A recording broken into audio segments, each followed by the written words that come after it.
बिल्कुल जी बिल्कुल।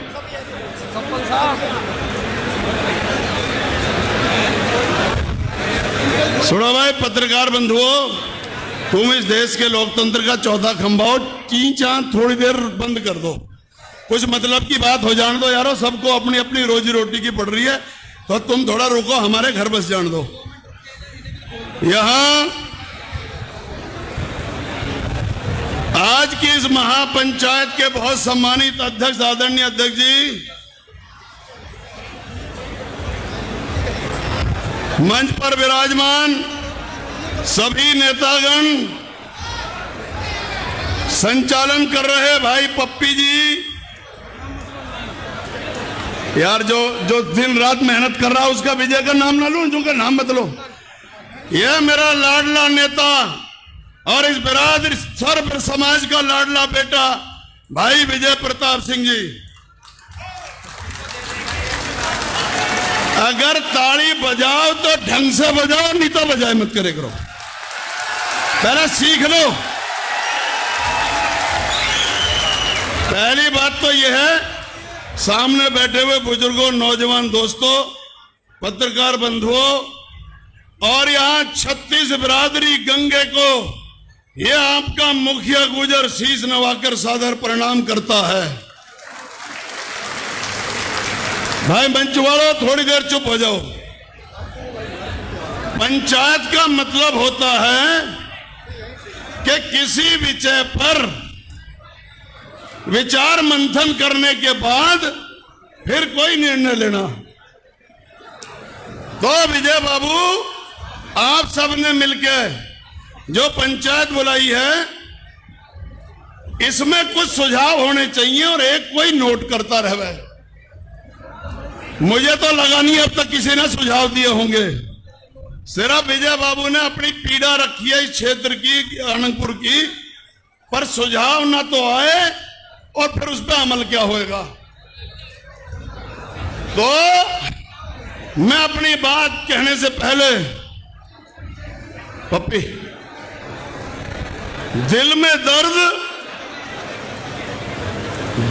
दर्द आंखों में तूफान सा क्यों है, और आज हमारे अनंतपुर का हर शख्स परेशान सा क्यों है। परेशानी का कारण यह है कि जो विजय बाबू ने सारी बातें बताई, मैं वो दोहराऊंगा नहीं, समय कम है, वक्ता बहुत ज्यादा है। जब हमारी 1939, मेरा छोटा भाई जयवीर बैठा यहां, जयवीर तमाम दस्तावेज लेके बैठा हुआ है। जब 39 से लेकर और ये साबित कर दिया कि हमारी मिल्कियत, हमारे गांव का रकबा जिसमें हम आबाद हैं, उनको गैर कानूनी तरीके से राज्य सरकार के इशारे पर माननीय सुप्रीम कोर्ट की आड़ में तोड़ने का काम हुआ। इसके पीछे कारण क्या है? इसके पीछे सीधा सीधा कारण है कि ये दिल्ली के आसपास हमारी जमीनें हैं जो कि बहुत कीमती हैं, और हिल स्टेशन तो सिर्फ यही है दिल्ली के आसपास। हमारी जमीनें छीनकर बहुत बड़े बड़े बिल्डरों को बेचने की ये साजिश है, और हम इस साजिश को कामयाब नहीं होने देंगे किसी भी कीमत पर। और एक बात और, आज यहां सारी बिरादरियां हैं, 36 बिरादरियां मौजूद हैं,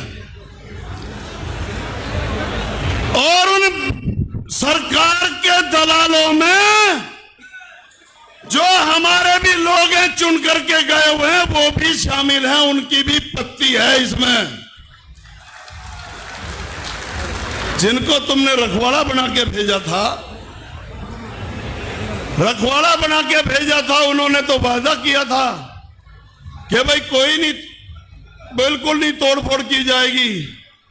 फिर मेरे एक बड़े भाई ने वीडियो में डाला कि कोई भी मत आना, नेतागिरी मत करना, मंत्री जी लगे हुए हैं तुम्हें बचाने में। तो मैंने सोची, मैंने कहा बहुत याराना लगता है इनके आपस में। तो मैंने कहा भाई सुरक्षित हो जाएगा गांव। और उसके 3 दिन बाद ही उसी मेरे भाई के मकान में तोड़फोड़ हो गई। तो मंत्री जी कहां गए? ये इसी तरीके से चलेगा, इसलिए कमर कस लो। मैं कुछ सुझाव दे रहा हूं। एक बात की खुशी है जिस पर किसी ने ध्यान नहीं दिया। हमने जिसे अपना इमाम बनाया था, मेरा बड़ा भाई देर से ही सही पर आज अवतार सिंह भडाना जी आपके बीच में हैं। देर से ही सही इमाम साहब, आपको अस्सलाम वालेकुम। लेकिन आप आए तो सही। इसके बाद तब मामला खराब हो गया। बस हेलो हेलो करके मैं कुछ सुझाव देना चाह रहा हूं। ये प्रशासन बहुत बड़े लालच में है। इससे भिड़ने के लिए मैं सुझाव ये दे रहा हूं, हमारे इस राज्य की सबसे बड़ी विपक्ष की पार्टी है कांग्रेस, और उस कांग्रेस के सबसे बड़ा नेता हमारे बीच में है दीपेंद्र हुड्डा जी। आप अपनी पार्टी को आदेश करो, जब सदन बेईमान हो जाए तो विपक्षियों को सड़क पे आकर के कोहराम मचाना चाहिए। आपका आदेश क्यों नहीं हुआ अभी तक कि तमाम जिलों की आपकी पार्टी के कार्यकर्ता, आपके विधायक, आपके सांसद वो यहां आकर के हम लोग धरना शुरू करेंगे और यहां रोज आकर के बैठे हैं। और जब बुलडोजर आवे तो हमारी तोड़-फोड़ का खर्चा उन बुलडोजरों को जब्त करने के बाद उनके लोहे को बेच करके हमारी तोड़-फोड़ का खर्चा उनसे वसूला जाए।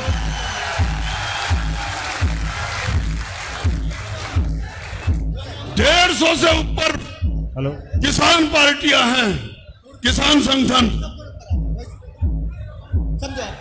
भैया इसे बंद करवाओ, ये क्या है पीछे? ये बुलडोजर ही तो ना लिया कभी, इसका इलाज आज ही हो जा। तो ऐसा बंद करवाओ विजय बाबू, ऐसा बंद करवाओ यार, डिस्टर्ब कर रहा। मैं कुछ काम की बात कर रहा हूं। हम लोग जब से होश संभाला जब तक सड़कों की लड़ाइयां लड़ते आए हैं। ऑन। तो जो मेरे सुझाव हैं, कल से ही जगह चिन्हित करने के बाद धरना दे देना शुरू कर दिया जाए। और उस धरने में ये जो 150 टोपियां अलग अलग एक रंग की संगठन पहन रहे हैं किसानों की, वो तमाम किसान के संगठन पूरे देश के वो हमारे धरने में आकर के बैठे हैं। दिन बांध लो।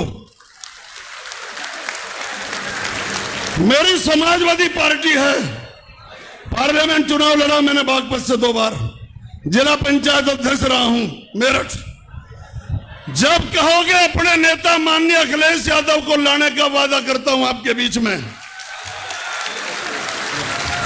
ये लड़ाई बहुत बड़े बेशर्मों से, आदरणीय दीपेंद्र जी इतने बड़े हरामखोर हैं कि इन्होंने जिस टाइम देश की आजादी हो रही थी, ये इनकी दलाली कर रहे थे अंग्रेजों की, ये हमें बकस देंगे।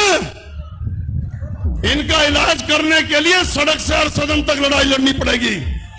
और मैं वादा कर रहा हूं, एक वादा और कर रहा हूं, मेरी पार्टी के 37 सांसद हैं लोकसभा में। मैं आपके इस दर्द को देश की बड़ी पंचायत घर में उठवाऊंगा।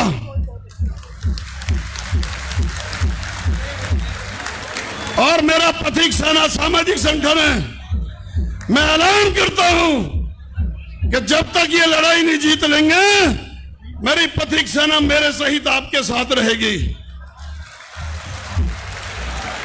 दूसरा, बहुत पढ़े लिखे हैं विजय बाबू और मेरा भतीजा है रघुराज जी को मैंने सुना, ये कमेटी बनाओ वकीलों की जो कानूनी लड़ाई लड़ेगी और सड़क की लड़ाई इस तरीके से लड़ी जाए। और एक बात और, अगर जरूरत पड़े तो दिल्ली पर भी चढ़ाई, संसद पर चढ़ाई करने का ऐलान हो।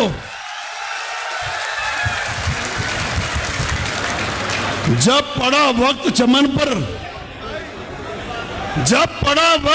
पर तो खून हमने दिया, और जब आई बाहर तो कहते हो तुम्हारा काम नहीं, तुम्हारी ऐसी की तैसी भाजपा वालों।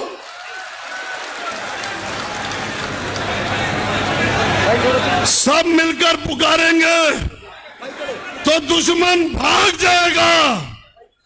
बस हमारी आवाज में अपनी आवाज मिला दो और ये खामोश मिजाजी हमें बर्बाद कर देगी। अनंतपुर को बचाना है तो कोहराम मचा दो।